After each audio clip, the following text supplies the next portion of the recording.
നമ്മളുടെയൊക്കെ കുറച്ച് കാലങ്ങളായിട്ടുള്ള ഒരു ചിന്താഗതിയാണ് ഫുൾ A+ കിട്ടുന്നതാണ് വിദ്യാഭ്യാസത്തിന്റെ മാനദണ്ഡം എന്ന് നമ്മൾ ചിന്തിക്കുന്നത്. അത് അങ്ങനെ കിട്ടുന്ന കുട്ടികളാണ് ഏറ്റവും നല്ലത്.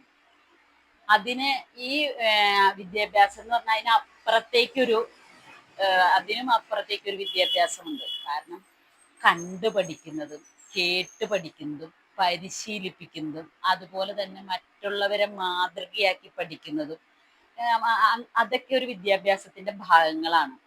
ശരിക്കും പറഞ്ഞിട്ടുണ്ടെങ്കിൽ നമുക്ക് 10ല് ഫുൾ A+ കിട്ടണം എന്ന് കാരണം അച്ഛനമ്മമാരൊക്കെ പറയും. അതിന്റെ ഒരു ഉദ്ദേശം എന്താന്ന് വെച്ചിട്ടുണ്ടെങ്കിൽ അടുത്ത അഡ്മിഷന് ഇപ്പൊ +2 കിട്ടിയാലും 10ാം ക്ലാസ്സിലും ഫുള്ള് കിട്ടിയാലും അടുത്ത അഡ്മിഷൻ ഒരു എളുപ്പം മാത്രമേ ഉള്ളൂ. അതിനപ്പുറത്തേക്ക് ഇവർക്കൊരു അതായത് പഠിച്ചാൽ നല്ലത്. ഇനി പഠിക്കാത്ത കുട്ടികളെ നമ്മൾ താത്തിക്കളയരുതെന്നാണ് ഞാൻ പറയുന്നത്. അതുപോലെ തന്നെ ഇനിയിപ്പോ ഈ ഫുൾ A+ മേടിച്ച കുട്ടികൾ നാളെ ഭാവിയിൽ എല്ലാവരും ശോഭിക്കണമെന്നില്ല. കാരണം വെച്ചിട്ടുണ്ടെങ്കിൽ ചിലവരൊക്കെ നല്ല നിലയിലെത്താം, കുറച്ചു പേരൊക്കെ ഒരു വിചാരിച്ച അത്രയും വിജയിച്ചിട്ടുണ്ടാവില്ല. ഇനിയിപ്പോ ഒരു ഇടത്തരം പഠിച്ച കുട്ടികളൊക്കെ ചിലപ്പോൾ ജീവിതത്തിൽ നല്ല രീതിയിൽ വിജയിച്ചവരുണ്ടാവും. അപ്പൊ നമ്മളെല്ലാവരും ഇപ്പം കുറച്ചു കാലങ്ങളായിട്ടാണ് ഇങ്ങനെ ഫുൾ A+ന് കൂടുതൽ പ്രാധാന്യം കൊടുത്തിരിക്കുന്നത്.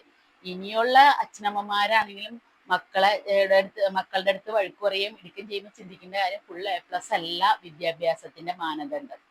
അതിലപ്പുറം കുറേ നമ്മുടെ സമൂഹത്തിൽ നിന്ന് പഠിക്കാനുണ്ട്. ശരിയല്ല?